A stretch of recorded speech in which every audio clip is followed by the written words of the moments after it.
Bonjour à toutes et à tous et merci de nous rejoindre pour cette nouvelle édition. Voici les principaux titres.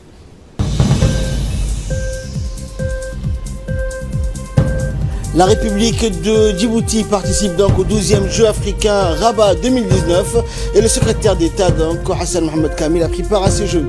Soulagement pour les migrants de l'Open Arms concernant la migration en Europe. Merci à vous de nous rejoindre. Le secrétaire d'État à la jeunesse et au sport Hassan Mohamed Kamil a assisté à la cérémonie d'ouverture des 12e Jeux africains présidée par le prince du Maroc. Cette cérémonie a aussi vu la participation du secrétaire général de la Commission de l'Union africaine et du président de l'ACNOA. Tous les pays participants donc ont défilé devant donc les officiels. Un magnifique spectacle et son et lumière a été présenté donc par le pays hôte avec des chants et danses à l'africaine. Les 12e Jeux africains Rabat 2019, c'est tout simplement 54 pays africains engagés dans 26 disciplines sportives avec 6000 participants dont 17 épreuves qualificatives pour les Jeux Olympiques Tokyo 2020. La République de Djibouti avec une forte délégation de 40 personnes composée d'athlètes, d'entraîneurs, de corps médical, presse sportive et officielle est engagée donc dans cette discipline sportive, à savoir le judo, tennis de table, natation, aviron, canoë, taekwondo, karaté et athlétisme. Ces Jeux se dérouleront donc du 19 au 30 août prochain dans la capitale du royaume chérifien, notamment à Rabat.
Également dans l'actualité, donc dans le but de promouvoir une sensibilisation sur l'entrepreneuriat et les formations professionnelles de l'emploi des jeunes, la direction du CDC vient de lancer sous l'égide du secrétariat d'État à la jeunesse et au sport un atelier de sensibilisation relatif donc à ces thèmes dans les CDC donc de la ville de Djibouti. Ainsi, c'est dans l'objectif de promouvoir à la fois l'esprit d'entrepreneuriat au sein de la jeunesse et les orientations et informations en matière des formations professionnelles visant à faciliter l'intégration sur le marché d'emploi que la direction du CDC a tenu à entamer ce volet qui intègre d'ailleurs une des principaux objectifs donc du secrétaire d'État à la jeunesse et au sport, à savoir l'amélioration des conditions des jeunes. C'est dans ce sens que la direction tient à mettre en place des cellules chargées de mener des actions visant à mener donc des activités de sensibilisation sur l'entrepreneuriat et les formations professionnelles auprès de la jeunesse des différents secteurs.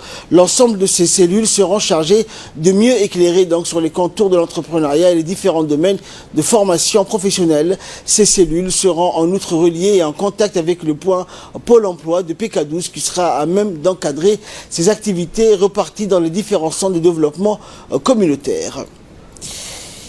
Dans l'actualité également, Abdelrahman Mohamed Roble, gérant de la société de lavage des voitures intitulée Lavoto Garage, et le représentant de la coopérative Mahin Auto Tech, Mustafa Jamal Mahmoud, ont signé donc hier une convention de partenariat de sous-traitance d'un contrat de lavage d'entretien du parc automobile des chefs d'établissement du ministère de l'Éducation nationale et de la formation professionnelle. Cette convention a pour objectif donc de créer d'une part un réseau de partenaires susceptibles de contribuer au renforcement des compétences professionnelles des jeunes entrepreneurs qui ont intégré cette année le centre d'incubation des micro-entreprises et d'autre part leur offrir des modèles de gestion d'entreprises afin qu'ils puissent les adapter donc en fonction de leur projet de création de coopérative.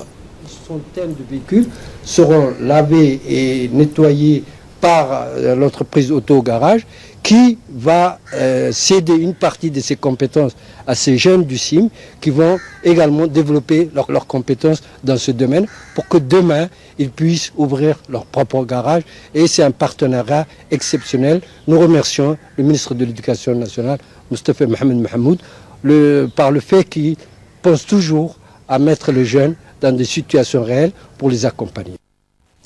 En cette période estivale, bien de nos compatriotes de la capitale fuient la chaleur. Certains passent l'été à Ali Sabié en raison de la proximité mais aussi du climat favorable. Ali Sabié fait partie des régions donc au climat les plus doux dans le pays, situé donc au sud du pays à 90 km de la capitale. Rappelons que ces vacanciers génèrent des revenus importants aux ménages à Assadjo qui louent leur maison. Cela augmente également les revenus des boutiques du marché. Nous avons passé donc le micro dans ces familles qui sont venues passer l'été à Ali Sabié. C'est le cas de M. Mahdi Moumine, père d'une famille, et Hasna Abdi Saïd qui sont venus à Ali Sabié pour profiter de la fraîcheur et du climat de la ville. Une chose est sûre donc, les vacanciers djiboutiens donc sont les bienvenus avec une devise très élevée. Ils injectent également une forte quantité donc dans les économies locales, ce qui profite énormément aux habitants de la région.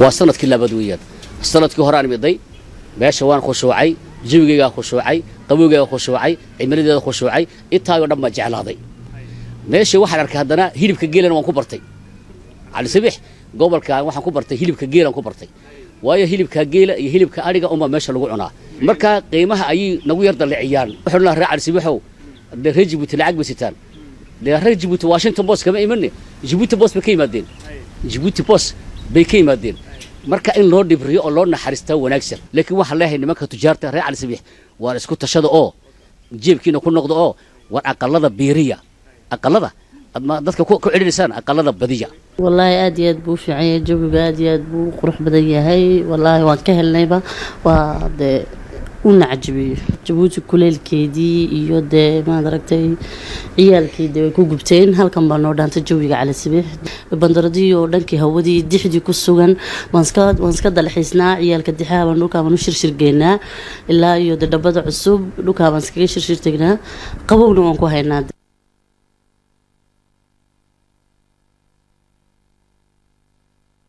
shaqeynayna si ka fiican baa imaan dhaqdhaqaaq noo socda magaaladii horumar dhir kasto haday tahay gaadiid haday tahay bacmishtari tahay dhaqaaluhu aad baa u biiray dhaqaalo kirada aqalada reer Djibouti iyadba ka calacalaya wuxuu waa wax jees ka dhaco oo waxa de keenay badida keentay baahida waxa keenaya waa badida iyo horumarka la sameeyay. Dossier infrastructure, à présent, la construction d'infrastructures bat son plein au Djibouti Damerjog Industrial Development, un nouveau pôle industriel de Damerjog, une zone donc en pleine expansion actuellement. C'est pourquoi nous revenons sur ce reportage réalisé récemment sur cette zone en pleine mutation. Regardez, c'est un document de la rédaction. En matière de développement, la construction d'infrastructures, quelle qu'elle soit, reste indispensable à toute politique de développement et c'est ce qui fait souvent défaut en Afrique. Mais cela devient une condition incontournable dans une économie basée essentiellement sur les services comme la nôtre. C'est pourquoi nous voyons, depuis l'arrivée au pouvoir du président Ismaël Omar Guelleh, la multiplication de constructions d'infrastructures portuaires, aéroportuaires, ferroviaires ou autres. Cela répond à cette logique de doter notre pays d'infrastructures nécessaires à son développement. Une politique qui se poursuit toujours et très visible actuellement à Damerjog, où se construit un autre pôle de développement. Il s'agit du projet Djibouti Damerjog Industrial Development, plus connu sous son acronyme anglais DDID. Placé sous la responsabilité de l'autorité des ports et des zones franches de Djibouti, le DDID figure parmi l'un des plus grands projets entrepris par la République de Djibouti. Il s'agit là d'une expansion des ports et des zones franches de Djibouti. Ce méga-projet comprend la construction d'un nouveau parc de zones industrielles dans la région de Damerjog. Le projet DDID inclut aussi une zone portuaire où il est prévu de créer plus de 20 000 emplois. La période de construction de ce méga-projet est de 15 ans. Commencée en 2008, la première phase s'achèvera en 2023.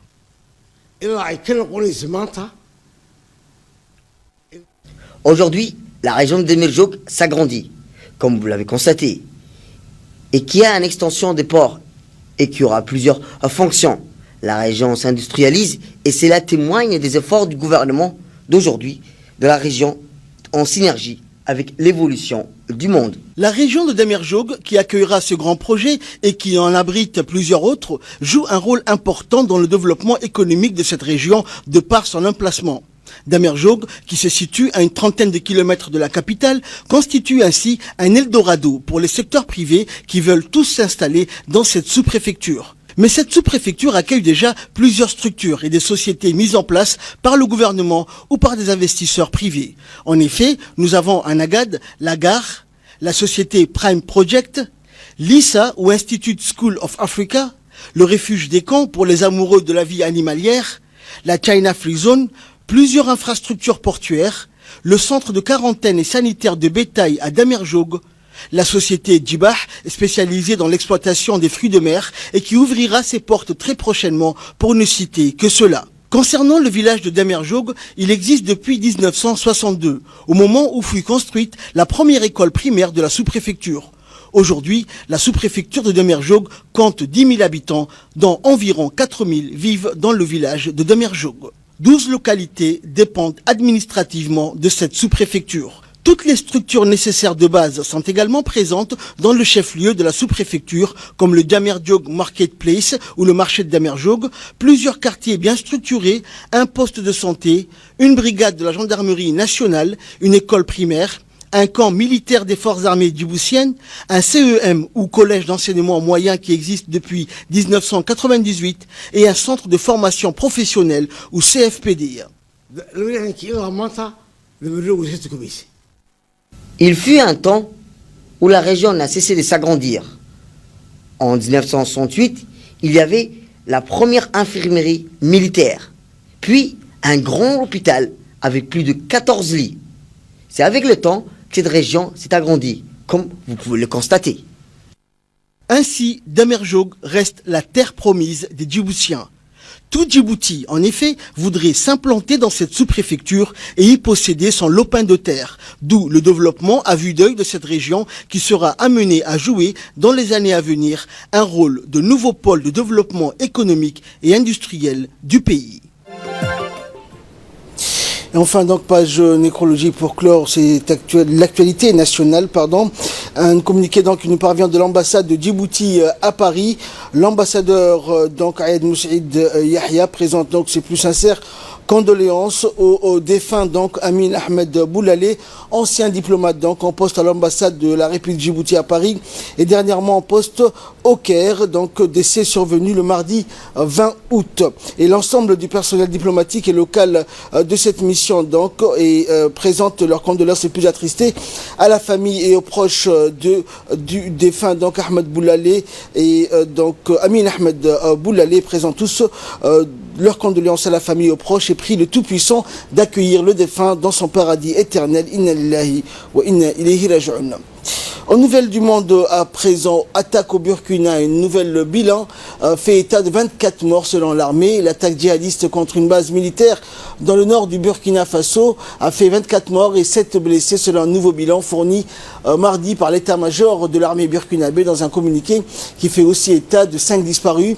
Le précédent bilan de l'armée était d'une dizaine de morts, tués et plusieurs blessés. Jusque-là, la plus grave attaque djihadiste perpétrée contre l'armée burkinabé avait fait 12 morts à Nassumbu, dans la même province. En décembre 2016, une quarantaine d'assaillants à bord du pick-up et de motos avaient attaqué un poste militaire situé à une trentaine de kilomètres du Mali. L'armée burkinabé avait aussi subi un revers sans précédent en mars 2018. Et Ouagadougou donc faisait 8 morts. Pays sahélien, pauvre d'Afrique de l'Ouest, le Burkina Faso s'enfonce depuis 4 ans et demi dans une spirale de violence attribuée à une douzaine de groupes, certains affiliés à Al-Qaïda et d'autres à l'État islamique. Les attaques djihadistes de plus en plus fréquentes et meurtrières, en particulier dans le nord de l'est du pays, ont fait plus de 500 morts.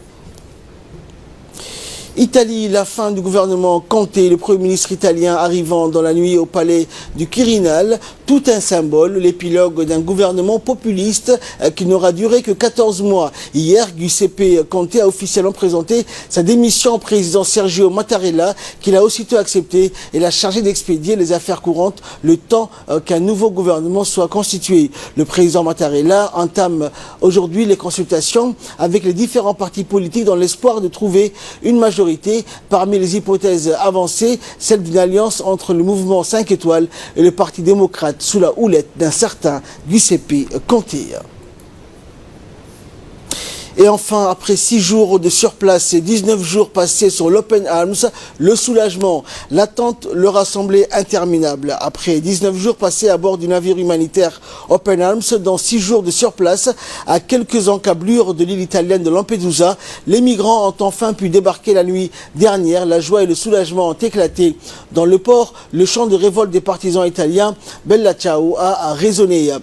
Depuis jeudi dernier, donc, mineurs et malades avaient été évacués et recueillis par les autorités italiennes. Et hier, une quinzaine s'était jetée à l'eau pour rejoindre l'île à la nage avant d'être secourus. Ils étaient donc un peu plus de 80 à descendre du bateau. La nuit dernière, après un bref examen médical, ils ont été emmenés vers un centre d'accueil à bord de camionnettes. Et ces migrants, 147 au départ, avaient été repêchés au large de la Libye. L'Italie leur avait refusé l'accès depuis donc 6 pays européens, la France, l'Allemagne, le Luxembourg, le Portugal, la Roumanie et l'Espagne se soient donc engagés à les accueillir. C'est tout pour cette édition. Merci à vous de l'avoir suivi. Excellente journée sur Téléjournée.